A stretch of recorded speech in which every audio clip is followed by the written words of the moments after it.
depuis que nous avons pris toutes nos frontières, que nous avons restauré l'intégrité du Mali, l'autorité de l'État sur l'ensemble du territoire, les forces hostiles à la transition se sont réorganisées, se sont densifiées, et essaient de nous avoir à l'usure. Vous entendez des attaques à Ndrambokan, à Tinzawatan, à Nara, pour faire l'élongation plus grande et nous épuiser. Sauf que nous aussi, nous nous organisons, nous nous adaptons aux situations. Ça rend les choses un peu plus difficiles que quand cela n'était pas arrivé. Ensuite, ça c'est la guerre physique. Ils ont décidé de la guerre informationnelle et communicationnelle, on a tenu. Et politique. Maintenant, ils mènent une guerre politique, ils avaient perdu une première manche, ils montent d'un cran aujourd'hui. Il y a la guerre religieuse. Lorsque quelqu'un vient vous dire aujourd'hui que son combat politique c'est pour renforcer la religion musulmane, bon, ça peut entraîner des gens, mais en réalité, c'est pour organiser, pour travailler les esprits des gens, pour les révolter sur une base religieuse. Vous savez, la religion et l'ethnie, quand ça intervient, l'homme n'est pas très rationnel. Aujourd'hui, il y a des gens qui disent que leur combat, c'est pour asseoir l'islam. Ça, c'est la guerre religieuse et psychologique. Il y a la guerre économique. Vous savez que quand le franc malien du président Modibo Keïta, en son temps, on avait commencé à le déstabiliser, on a commencé par deux choses.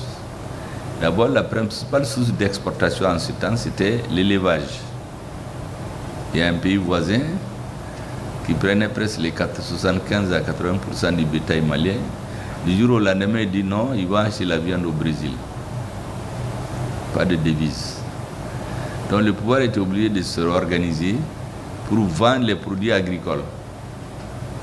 Ce qui fait que ceux qui étaient à Lomé, disons à Monrovia et autres, savaient que les ports étaient bourrés de riz de très haute qualité, alors que les Maliens avaient faim.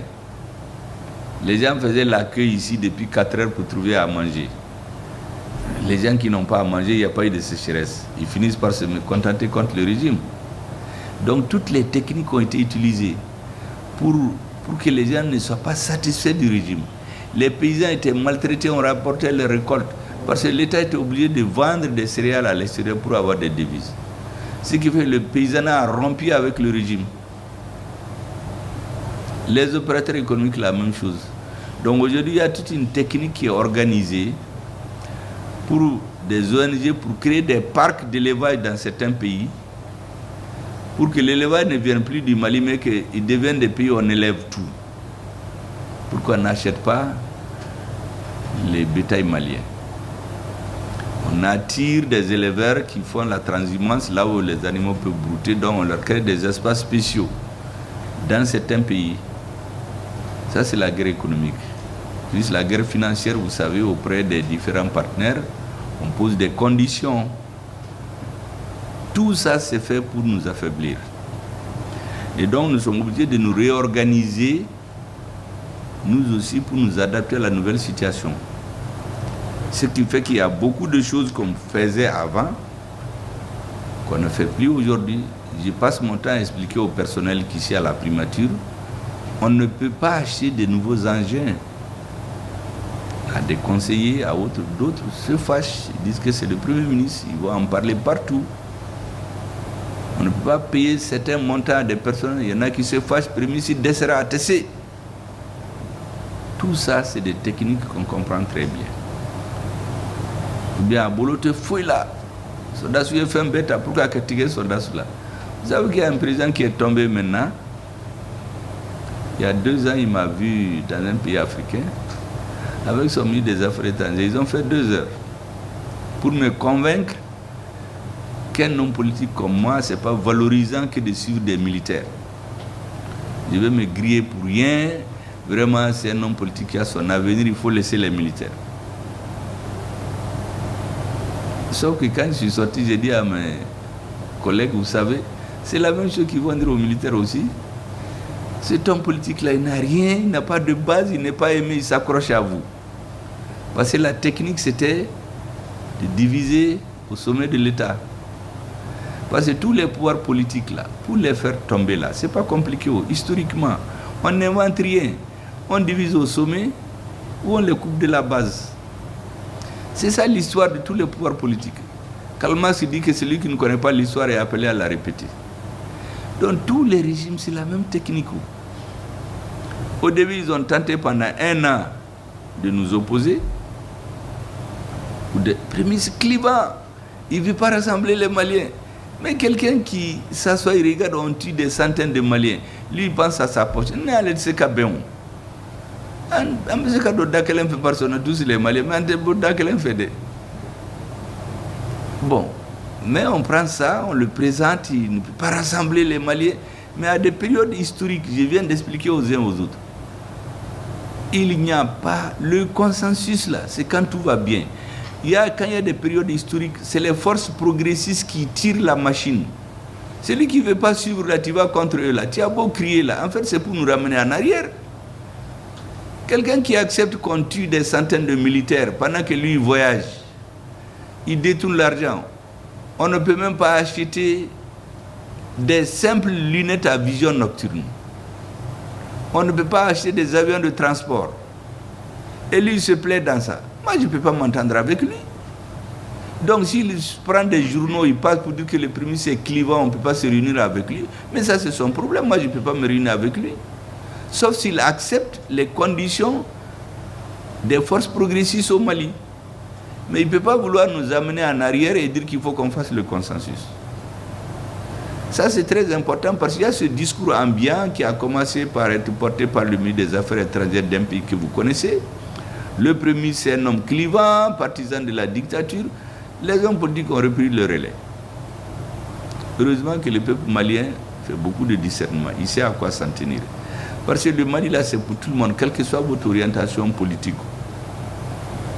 L'objectif, c'était de mettre l'armée dans les conditions, de les mobiliser, de les galvaniser aux besoins, parce que des milliers de soldats risquent leur vie tous les jours.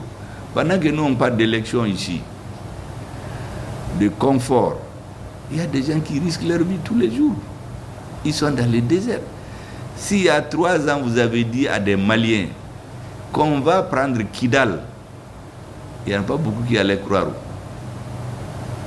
À l'ONU, lorsque notre ministre des Affaires étrangères a dit à l'administration de quitter notre pays sans délai, comme j'ai dit, on a fait Prao là-bas, d'autres sont tombés de crise cardiaque ici au Mali. Mais en ce moment, il y a des pays qui ont dit, mais les Maliens là, ils font de la fanfaronnade, ils ne vont jamais faire ça. Parce qu'il y a des pays africains, on a dit aux forces internationales de quitter depuis 2018, elles sont là-bas. Et ils ont dit qu'on va échouer à Ber. Mais c'est une guerre. Et puis quand l'armée a pris Ber, et s'est organisé pour Kidal, qu'est-ce qu'ils ont fait? Des services secrets d'un pays étranger ont décidé de s'attaquer à un bateau où il y a des innocents. Ce n'est pas cette histoire de CSP, c'était déjà... Ils ont tué tous ces gens. Embargo sur Tombouctou, sur Gao, pour que les gens se révoltent. À la tête du Mali, c'est des va-t-en-guerre. Et ils trouvent quelques hommes ici qui portent ce message-là. En fait, c'était pour arrêter la marche inexorable de l'armée sur Kidal. Heureusement que le président a vite réagi. Les aspects festifs du 22 septembre, on les a annulés. On a réaffecté le nécessaire. On a expliqué aux populations de Gao et Tombouctou qu'ils se sont galvanisés. Et finalement, leur combat est tombé à zéro. Et les gens qui ont assumé ce crime-là, nous avons lancé des poursuites contre eux. Mais ces messieurs-là, ils sont allés dans des pays étrangers pour se réorganiser. Mais il y en a qui disent de s'asseoir pour discuter avec eux. De quoi? On a fait 30 ans en train de discuter, donc la discussion n'a jamais manqué. Il fallait que le rapport des forces tranche cette affaire-là. Historiquement, c'est comme ça. Ces histoires de Anga Ben, quelqu'un qui veut te tuer, toi tu veux vivre à Ouka Ben, lui il dit que tant qu'il ne te tue pas à Outé Ben, à Ben, à Tseka Ben. Donc quand on a pris Kidal, ils ont essayé de nous tourner, se donne rendez-vous à 10h, on vient, à 8h, on nous dit qu'ils sont partis depuis 6h. Et on a su après que c'est pour aider les terroristes. Maintenant, on s'est occupé d'eux. Maintenant que tout le pays est pris, c'est ce qu'on explique à beaucoup. Pour prendre le pays, il a fallu des gens déterminés. Ça, c'est l'armée et la direction politique du pays, avec le président en tête. Mais pour refaire la paix, là, c'est tout le monde maintenant. On dit aux gens, venez, on va parler, pour parler de la paix. Comment refaire les choses? C'est pendant ce temps que les autres s'organisent pour imaginer de nouvelles façons de déstabiliser le régime de la transition. Mais il ne faut rien attendre. On a la chance, il y a des dirigeants de l'armée aujourd'hui qui sont aussi organisés et qui ont montré qu'il y a des choses qu'on peut faire que les autres ne pensent pas que les Africains peuvent faire. Et nous allons donc tenir. En conséquence, il y a des choses qui vont manquer. Ça, c'est la réalité de notre pays aujourd'hui. Au début, c'était la guerre militaire et informationnelle et diplomatique. Aujourd'hui, ils ont versé dans la guerre religieuse, la guerre économique, la guerre politique sur tous les plans. Mais on fera l'effort, écrivez-nous très rapidement, on fera l'effort de venir comme on l'a fait l'année passée. Maintenant, pour le reste, vous savez, j'ai tenu à ce que les ministres de la Santé, dont relève administrativement les retraités, le ministre de la fonction publique soient là. C'est pour qu'ils vous écoutent, parce que c'est à eux que je vais m'adresser in fine. C'est à eux de présenter au gouvernement les décisions à prendre. Vous pouvez aussi lorgner du côté du sincère, je pense. Parce que toutes les questions comme les vôtres qui ont été débattues aux Assises nationales de la refondation, le président de la transition a innové. Ça, c'était pas comme ça au Mali. Dès que le dialogue est fini, pour qu'on ne dise pas qu'on a mis dans les tiroirs les décisions du dialogue, le président a créé une commission spéciale placée sous son autorité. Donc chaque mois, chaque 2-3 mois, il demande au gouvernement, mais ce que les Maliens ont demandé, qu'est-ce que vous avez pu faire là-dedans? Pour qu'à la fin, le président puisse dire aux Maliens, voici ce que j'ai pu faire, voici ce qui est en cours, voici ce que le nouveau pouvoir va faire. Je pense qu'il serait pas mal de les réécrire aussi en même temps que vous faites au gouvernement. Ça va multiplier les lions, on va vous entendre. Parce que comme je dis, on est en Afrique. Le plus grand bonheur pour un Africain, c'est que ton papa ou ta mère qui vit dans tes mains, tu t'occupes d'eux jusqu'à ce qu'ils décident de vous quitter. C'est ça l'honneur des Africains. C'est ailleurs qu'on prend ses parents et les envoie je ne sais où. Donc si on veut réussir, on a besoin des bénédictions de ceux qui sont sacrifiés pour le Mali. Et comme je vous ai dit, moi j'ai un respect religieux pour les retraités et les militaires. Les retraités, parce que certains ont donné 40, 50 ans de leur vie. Certains n'ont même pas de maison. Les militaires, parce que tous les jours, ils sacrifient leur vie pour que nous, on se mette à parler ici. Et on a la chance aujourd'hui d'avoir ce que vous appelez les monobodions là, parce qu'ils comprennent exactement qu'aussi longtemps qu'on n'avait pas tranché cette histoire de Kidal là, tout le reste c'était des blabla. On a fait 30 ans là-dedans, on a donné des grades, on a donné des places, on a donné de l'argent, mais ça n'a servi à rien. Maintenant que cette question est tranchée, je pense que le président a pris de nouvelles dispositions et nous avons la chance, quelqu'un qui a vécu les choses dans sa chair. Vous savez, l'avantage qu'on a aujourd'hui à la tête de l'État, vous avez des militaires qui étaient sur le terrain, à Kidal, à Menaka, à Ndramboka, ils ont frôlé la mort. Les trahisons là, ils ont tout vu. Et ils n'ont pas besoin de lire des livres pour se décider. Et nous, notre opinion est très claire. Ce n'est pas les blabla, les discours politiques là, consensus, on est des amis. Nous, on regarde concrètement. Quand vous dites que nous êtes nos amis, qui sont venus en nous disant, écoutez, on vient pour détruire les terroristes. 2013. 2020, le terrorisme qui était confiné au nord, c'était à 80%. Donc vous n'êtes pas venu pour détruire le terrorisme. Vous nous dites, nous on vient pour assurer l'autorité de l'État partout. Mais vous empêchez nos militaires de rentrer à Kidal. Mais Assimi Goïta était dans l'équipe à laquelle on a refusé de rentrer à Kidal. Lui, on ne peut rien lui raconter. Les enlèvements, les coups qu'ils ont joués. Mais le président du CNT, il a subi ça. Le ministre de la Défense, il a subi ça. Le directeur de la sécurité d'État, ils ont subi. Donc, ils n'ont même pas besoin qu'on leur explique ce qui se passe au Mali. Il leur suffit d'avoir la main à la pâte pour décider. Et nous avons décidé de leur donner l'instrument politique, expliquer aux Maliens, pour qu'ils aient le soutien nécessaire pour réaliser cet objectif. C'est pourquoi je les ai appelés les monobodos, mais ils sont tellement modestes qu'eux-mêmes ils disent qu'il ne faut pas dire les 5 colonels, il faut dire l'armée. Effectivement, nous on a compris. Parce que le raisonnement c'est très simple. Ceux qui se sacrifient au nord, partout au Mali, tous les jours ils meurent, c'est eux les monobodos. Eux ils sont les représentants ici.